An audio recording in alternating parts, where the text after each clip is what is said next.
Le blanc, Terra Blanche. Je vais envoyer un petit mot à Xenia pour savoir si elle peut nous rejoindre. Moi, je dirais que ça a fait écho, d'autant plus que dans le travail social, on est, alors moi moins directement, mais en tout cas par l'intermédiaire des étudiantes, on est mobilisé justement par rapport aux familles ukrainiennes qui arrivent en France, puisque sur le Vaucluse, il y a quasiment plus de 240 familles qui sont déjà là. Donc il y a une grosse mobilisation sur Avignon, dans les réseaux sociaux existants et puis auprès des particuliers parce qu'il manque de places d'accueil en fait pour recueillir principalement des femmes et des enfants puisque les maris sont restés dans le pays. Donc c'est vrai que c'est des discussions qu'on a beaucoup, enfin en tout cas que moi j'ai beaucoup avec les étudiantes. Et notamment, on a lancé un système de collecte en fait pour tout ce qui est les produits de première nécessité, pour toutes les familles qui arrivent sur la région. Ça vient vraiment bousculer tout ce qui est fait et dans des délais très courts en fait pour accueillir les familles. C'est très système D parce que le système social n'a pas la possibilité d'absorber du jour au lendemain des familles dans le cadre de ce type de situation. Donc, il y en a qui sont sur des campings, il y en a qui sont chez l'habitant, il y en a qui sont dans des chambres d'hôtel. Bon, après, ça va se structurer au fur et à mesure, mais je le vois sur un autre plan, du coup, plus sur le côté, effectivement, professionnel et la formation avec les jeunes, là, enfin, qui sont dans l'interrogation de comment accompagner toutes ces familles sortis du pays en urgence, en contexte de guerre, alors que dans le travail social, effectivement, on n'a pas forcément ce regard-là quoi, dans l'accompagnement. Là, c'est vrai que c'est confronté sur quelque chose de beaucoup plus large et qui amène vraiment une réflexion et un positionnement complètement différent pour les professionnels et les futurs professionnels. Futurs parce que même là, elles se mobilisent, c'est elles qui vont faire l'accord d'eau pour récupérer toutes les denrées pour après distribuer au niveau des associations ou aux familles directement. Il y a même des formateurs qui se sont positionnés pour être famille d'accueil. Le système social qui, en tout cas en grosse partie, accueille les familles ukrainiennes et puis qui vont les accompagner à ouvrir les droits, etc. Parce que ce pas des familles qui parlent français. Donc, une fois elles passent le territoire français, elles ont tous les droits comme un citoyen français pour leur permettre de subvenir à leurs besoins.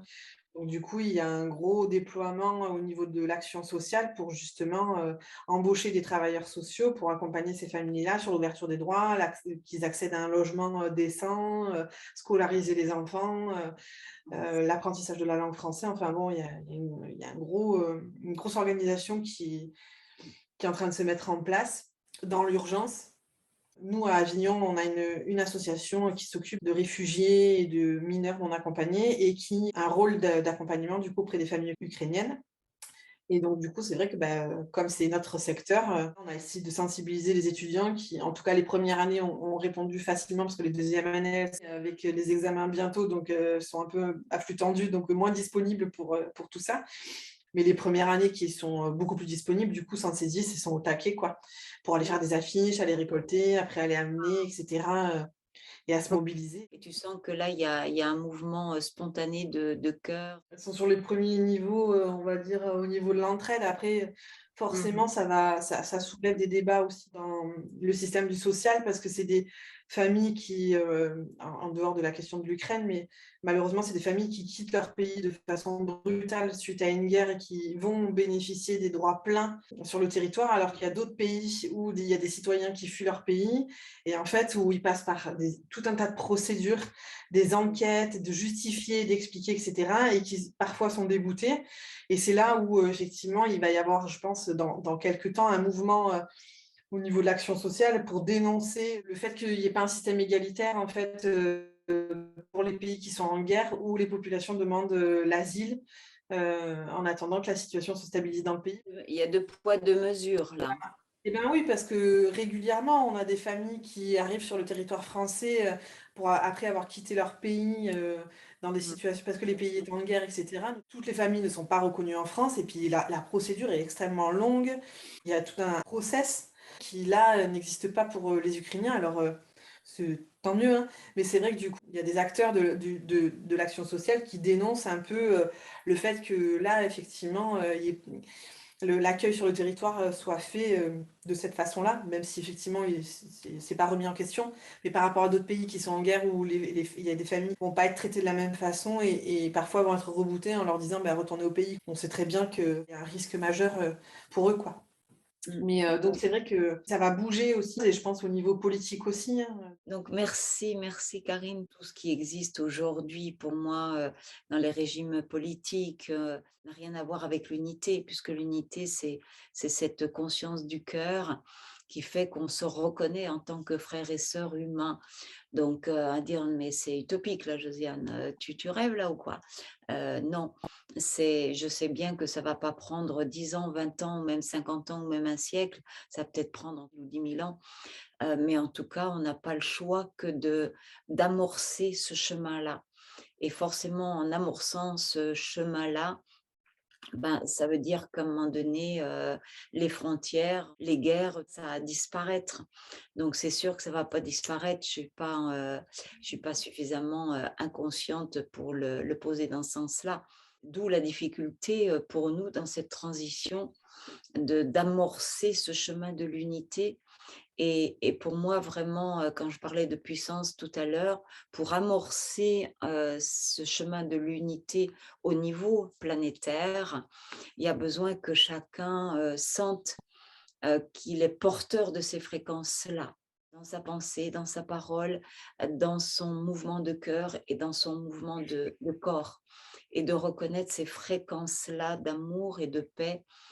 On entre dans cette complexité-là de l'unité et donc beaucoup de vigilance, comme tu le dis très bien Karine, tant mieux pour les femmes, les enfants, surtout en priorité qui arrivent, puisque beaucoup d'hommes restent là-bas pour faire la guerre, prendre Tout à les fait. armes et défendre leur pays. Donc c'est beaucoup, les femmes et les enfants qui rentrent en masse et qui sont accueillis à bras ouverts, alors que d'autres peuples en guerre, c'est hyper compliqué. Ça ne devrait pas être plus compliqué parce que la guerre, elle est plus loin, tu as moins d'impact économique, sur nous Oui. et c'est prendre la mesure de ça. Si ça avait pas des impacts, forcément l'Europe agirait Mmh. moins vite. La vie, l'univers nous donne, entre guillemets, des carottes pour avancer dans ce chemin de l'unité. Et c'est quand on est touché au plus près qu'on va bouger des espaces en nous, forcément. Tant que la guerre, elle est loin, même individuellement, ben oui, ça nous touche de loin. Sauf que si c'est ton enfant qui est tué, qui est blessé, bah là, ça va te toucher de très près. Et là, forcément, il va y avoir un autre mouvement qui va se mettre en route. Ben, c'est très compréhensible, c'est très humain.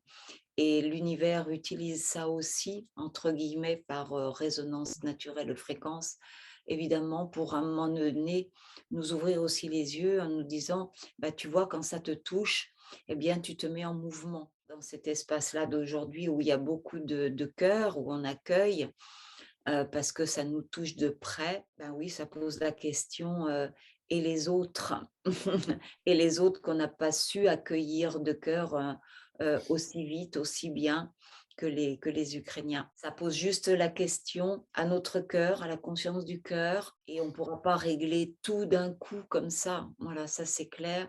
Le paradis sur terre, il ne va pas se faire en 3 jours. Ça, j'en ai pleinement conscience.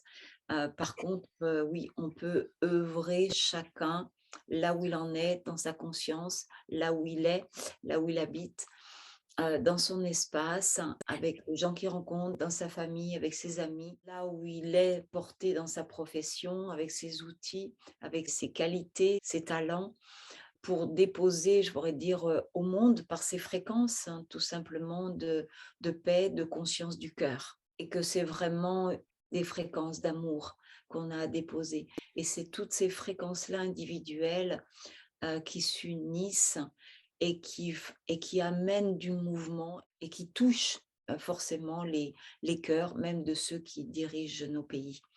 Pour moi, c'est tellement une évidence, c'est le quantique, c'est-à-dire que chaque fois qu'il y a une fréquence de paix et d'amour qui est là dans notre cœur et qui se déploie naturellement, eh bien, ça part dans tout l'univers, ça traverse tous les espaces et c'est cette accumulation de fréquences, de paix et d'amour qui, à un moment donné, amène d'autres cheminements de pensée, d'autres mouvements de cœur, d'autres mouvements de corps, même à nos dirigeants. Il y a beaucoup de jeunes qui sont de plus en plus dans cet espace-là spontané de cœur et qui nous aident, nous, en tant que plus adultes, pour créer cette paix-là et faire bouger les anciens dinosaures qui dirigent le monde, quels que soient les bords politiques ou religieux. Plus on est dans cette conscience-là, dans ces fréquences-là,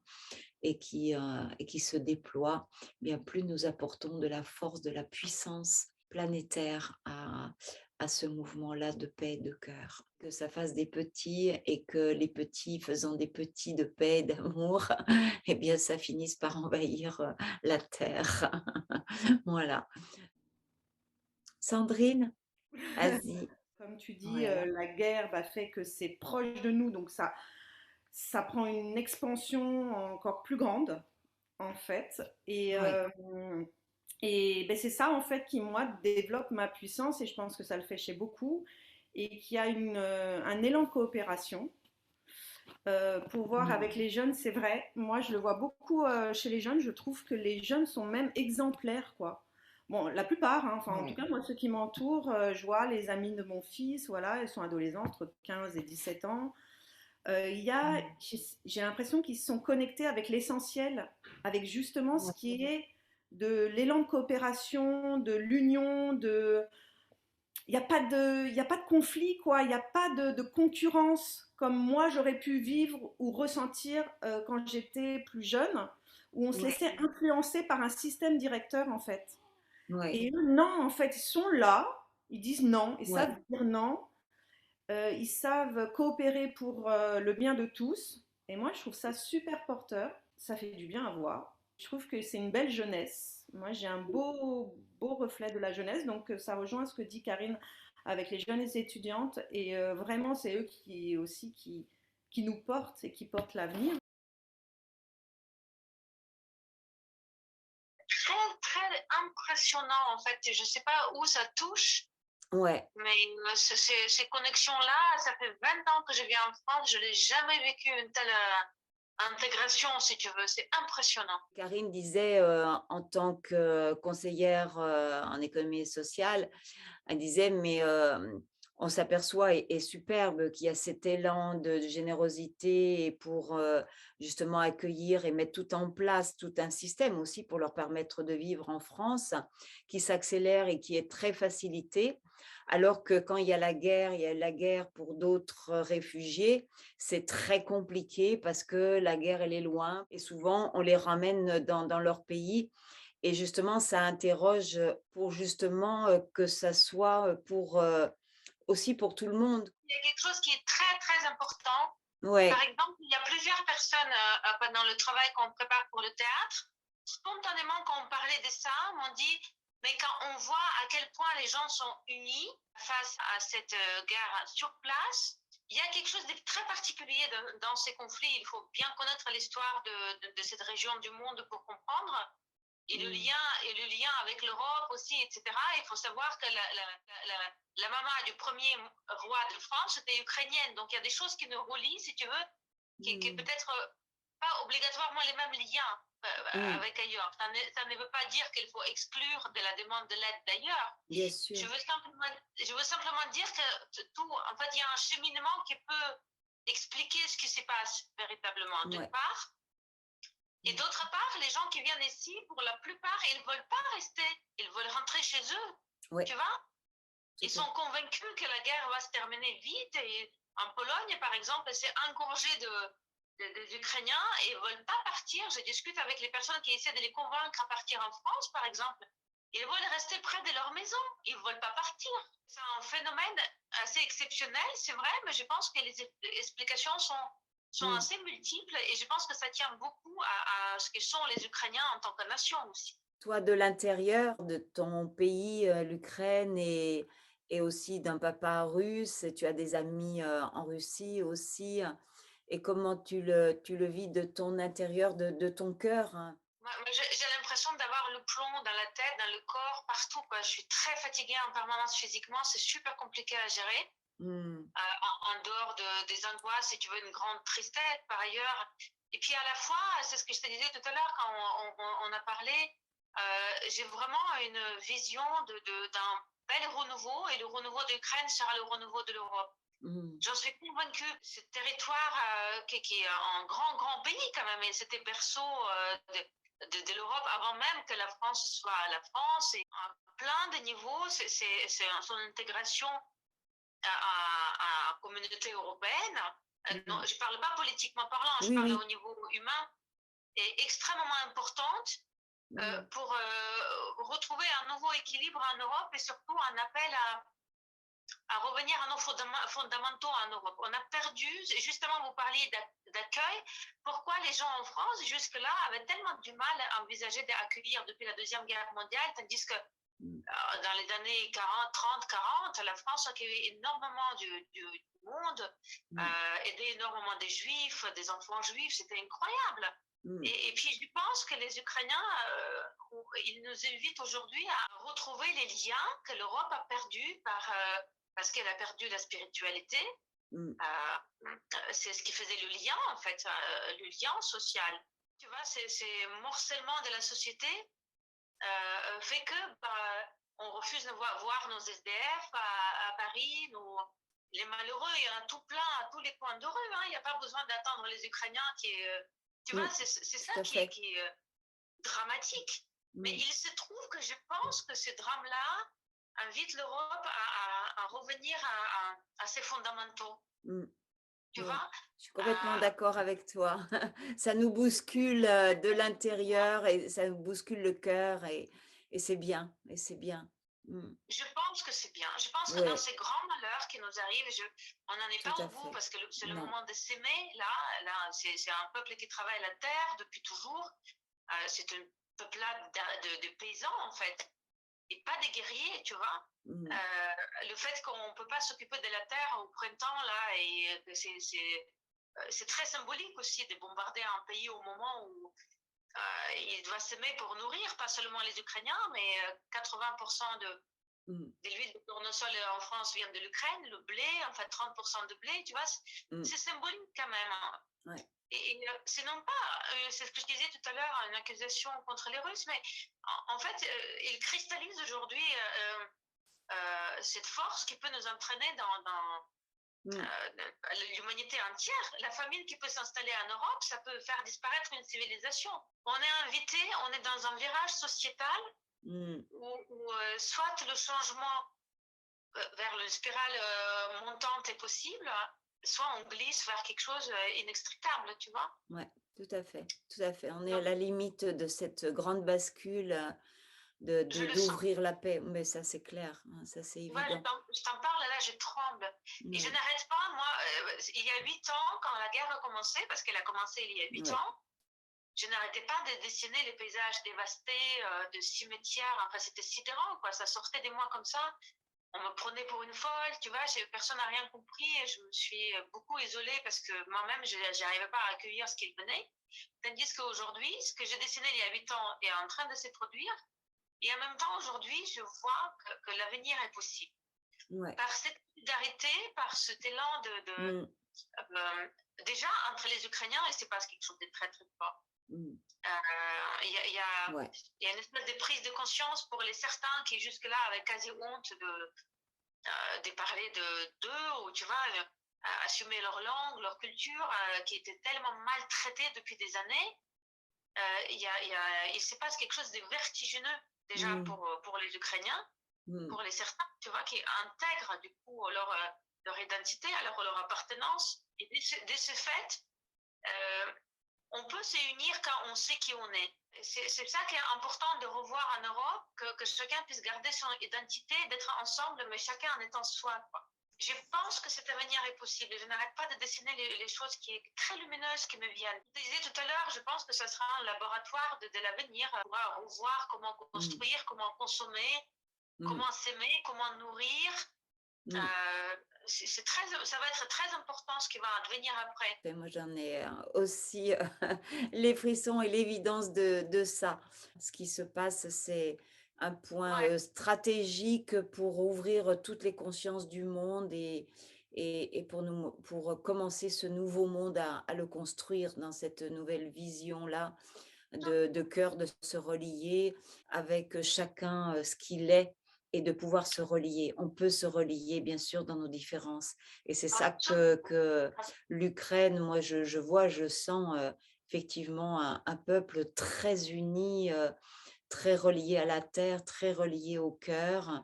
Et c'est cette force-là qui nous ébranle quelque part, qui ébranle l'Europe et chacun individuellement dans la conscience, d'où ce grand élan de solidarité qui se fait comme ça, comme tu dis, et qui est là pour nous montrer aussi à ouvrir. On prend conscience, Ouais. effectivement, et c'est tout à fait juste. J'entends bien sûr que je comprends que ça peut être extrêmement douloureux pour les personnes qui travaillent auprès des gens qui viennent d'ailleurs, tu vois, qui ont besoin d'aide aussi.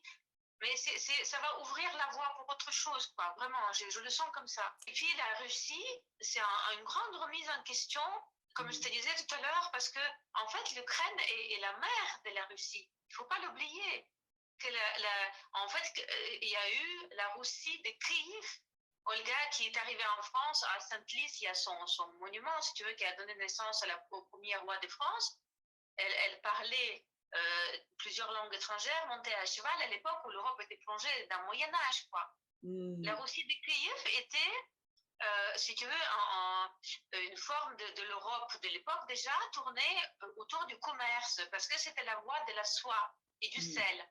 C'était une terre extrêmement prospère, gérée en communauté, chacun en étant individuellement, si tu veux, le maître dans sa maison, dans son pays, comme en Roumanie, etc. Et chacun gérait en autonomie son propre pays, mais il y avait une communauté. Et elle était aussi gérée au niveau militaire et au niveau commercial ensemble. Et il se trouve que Moscou est né d'une mésentente entre les frères et ceux qui se sont révoltés, qui n'ont pas voulu rester dans la famille, sont partis sur les marécages 400 km plus loin, ils ont créé Moscou. Si tu veux, et en fait, c'est parti d'un mauvais pied. Moscou a à peine quelques centaines d'années d'existence en tant que telle, et la Russie en tant que telle n'existait pas tel qu'on en voit aujourd'hui. Le centre de gravitation était à Kiev. D'accord.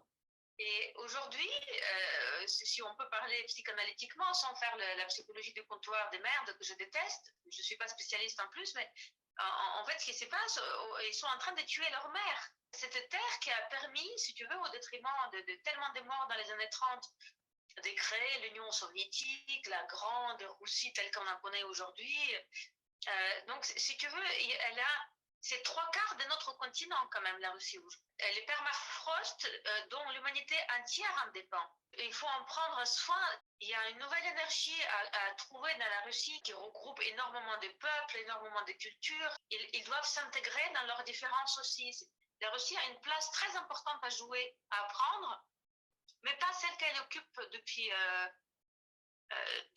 assez longtemps déjà, depuis particulièrement 100 ans, où elle opprime les peuples autour d'elle. C'est pas possible. Je sens, moi, si tu veux, déjà dans ma famille, mon père a lutté toute sa vie contre les régimes soviétiques, KGB, la manière soviétique de voir cette union. Et il avait raison, en fait, mais il était seul à lutter contre une machine à écraser tout le monde. Il y avait les cas comme ça isolés. Aujourd'hui, c'est un peuple entier qui doit s'élever parce qu'ils ont le potentiel à faire autrement. Un conscient collectif, comme au titre individuel, qui résiste au changement, qui préfère une forme de soumission. Certains, ils se nourrissent de cette haine qui leur est envoyés de leur télé.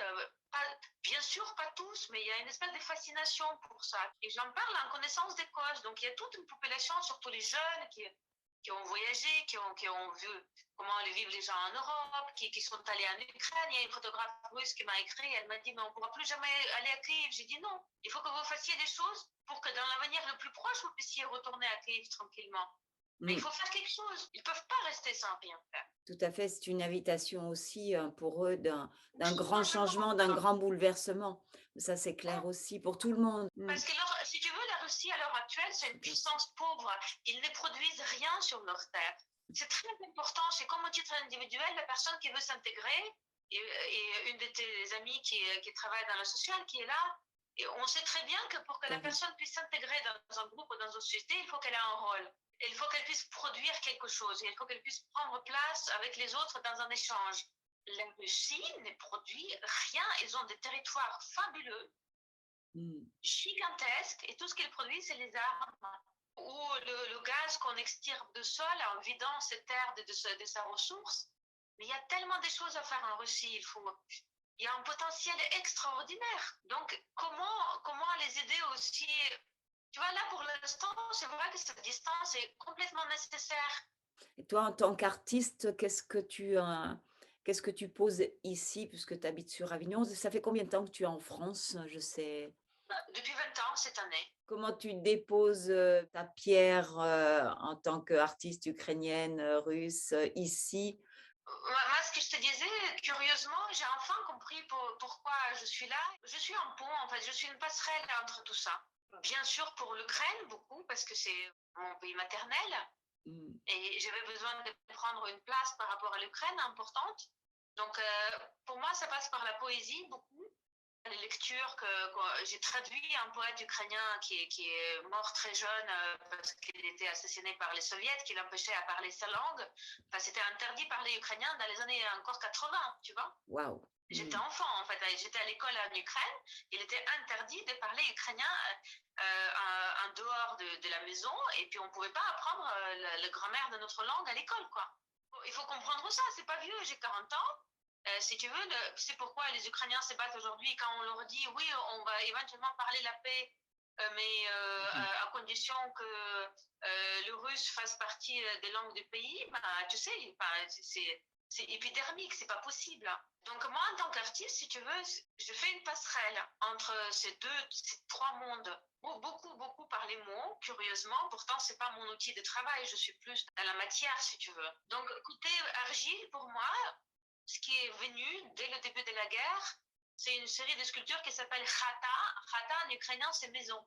J'ai éprouvé le besoin de construire, si tu veux, pendant qu'on détruit, tu vois, c'est vital. Voilà, c'est matérialiser le renouveau. Donc, je prépare une série que je vais montrer dès que c'est possible. Par ailleurs, il y a énormément de mes aquarelles là, qui vont être accrochées à l'atelier. Donc, j'invite à découvrir. Et puis, pour ceux qui ont la possibilité de s'offrir, voilà, il y a quasi l'intégralité des fonds recueillis sera dédiée pour aider mes amis sur place, qui s'engagent en tant que volontaires, qui sont... D'ailleurs, ils étaient à la radio tout à l'heure, quasi tous, sur Inter, sur France Inter, incroyable. Wow, superbe. Ouais, incroyable. Ça me fait beaucoup de baume au cœur parce qu'en fait, les gens qui m'aident à organiser les événements, ils ont enfin entendu les voix de ceux que je soutiens. C'était super émouvant. Ah, superbe. Et donc, voilà, les actions photographiques. En fait, j'ai envie de créer le lien pour que les Français rencontrent les Ukrainiens, vraiment. Bah oui, mais moi, c'est ce que j'ai senti tout de suite avec toi quand la guerre a commencé. Et c'était, comme je te l'ai dit, tu me traversais l'esprit en permanence. Et à un moment donné, j'ai dit, il faut que je l'appelle, absolument, il faut que je fasse quelque chose. Et j'attendais d'entendre, vraiment de sentir qu'est-ce que je pouvais faire. Et là, c'est une évidence. Juste qu'il y a un mois, pour la plupart des personnes en France, ils connaissaient quasi rien de l'Ukraine. Ah non, c'est clair, c'est évident.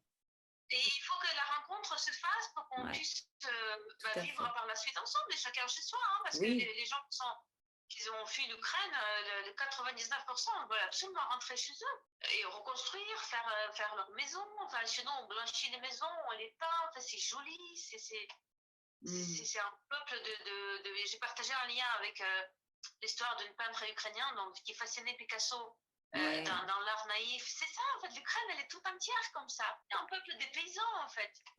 Et donc, voilà, moi, je vais comme un messagère de la rencontre. Je lis de la poésie que je traduis en français, que je lis en ma langue natale. Il y a une jeune femme ukrainienne qui est à Avignon aussi.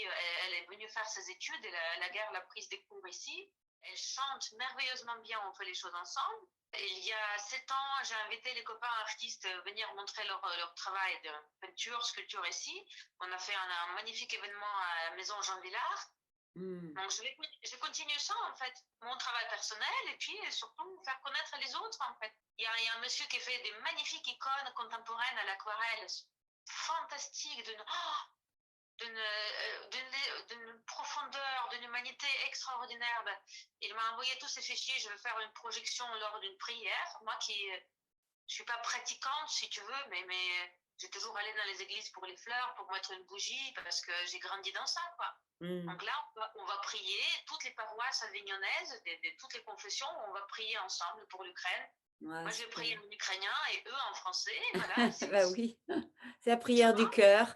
Oui, en fait, parce que c'est l'histoire parce qu'on a tous envie de la même chose, que ça s'arrête, tu vois. Oui, la paix. Pour nous, pour la planète, pour nos enfants, c'est pas possible de faire une troisième guerre mondiale, là, c'est pas possible. Non. Je fais connaître la culture, parce que moi, je pense que tout passe par la culture, par la poésie, par le chant, par la peinture. Les vraies rencontres se font là. Les fréquences d'amour de cœur qui relient. Je vous souhaite une belle soirée à toutes. Merci, je t'embrasse très fort. C'est super en fait. Enfin, j'ai rien à dire. Franchement, tout y est. Son émotion, sa clairvoyance, sa lucidité, franchement, voilà quoi. Ça part des tripes quoi, puisque ça la touche hein, dans ses origines. Et il y a un truc que j'ai noté et je trouvais ça bien, comme elle dit, j'ai compris enfin pourquoi j'étais là, faire la passerelle. Je trouve ça magnifique et puis c'est super puissant. Et puis aussi que ce conflit, en fait, le voir de façon beaucoup plus large, ça a une portée énorme pour toute la planète, quoi, quasiment, sur un ancien modèle qu'il est temps de modifier, transformer, et on œuvre pour ça. Et voilà, elle disait une nouvelle voie. Voilà, c'est ça, une nouvelle voie.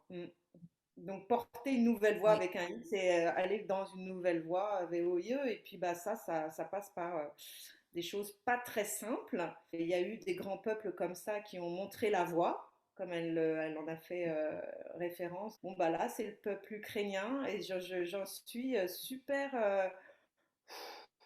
Ça a une portée beaucoup plus grande qu'on ne pense, en fait. Tu vois, ça s'imbrique, en fait, tout ce nouveau monde. On voit quelque chose d'universel. Et puis ça s'imbrique au niveau individuel. Tu vois, moi je le vois, c'était comme un miroir en fait, en plus petit, en quinconce sur mon travail. Je dis, bah stop quoi, j'ai plus envie de ce modèle-là. Et peut-être qu'individuellement, chacun, voilà, et puis ça fait les engrenages, c'est-à-dire du plus petit au plus grand. Le nouveau monde, il peut que se construire à partir de cet alignement individuel et qui s'emboîte voilà, graduellement avec le collectif. Il y a besoin, comme dans une famille, il y en a toujours un qui est porteur de cette conscience-là, qui ouvre la voie, comme les grands initiés. Eh bien, aujourd'hui, pour la construction du nouveau monde, il y a un pays qui ouvre la voie pour l'humanité, quelque part. Et moi, ça résonne très fort ce qu'a dit Xenia. Oui, c'est en train de se faire. Et de voir que ce pays-là, quelque part, il est détruit aux 3/4, quoi. Il y a des villes, elles sont complètement, on en parlait tout à l'heure toutes les deux, elles sont dévastées à plus de 90%. Et forcément, ça va amener un autre regard, une autre vision avec l'Europe, avec le monde. L'univers nous ouvre les yeux sur un microcosme qui fait bouger la planète.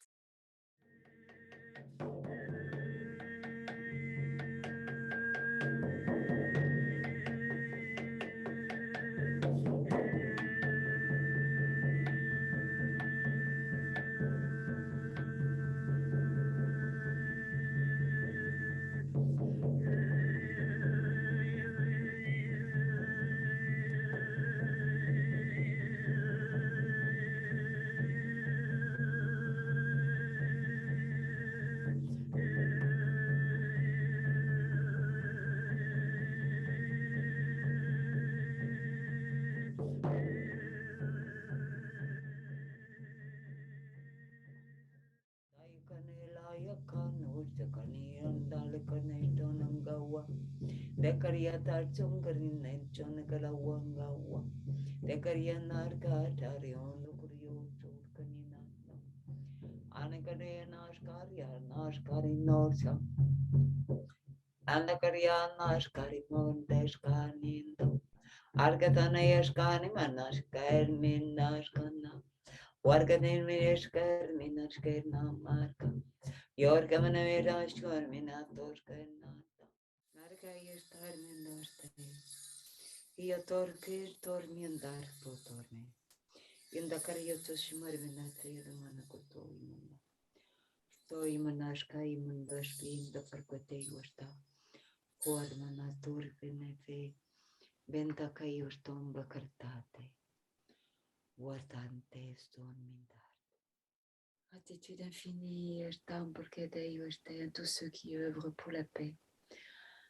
La paix en soi et la paix sur la terre, tous les peuples du monde. Merci à vous, belle intégration, belle soirée, belle nuit et à tout bientôt, à jeudi prochain, Parole de l'unité.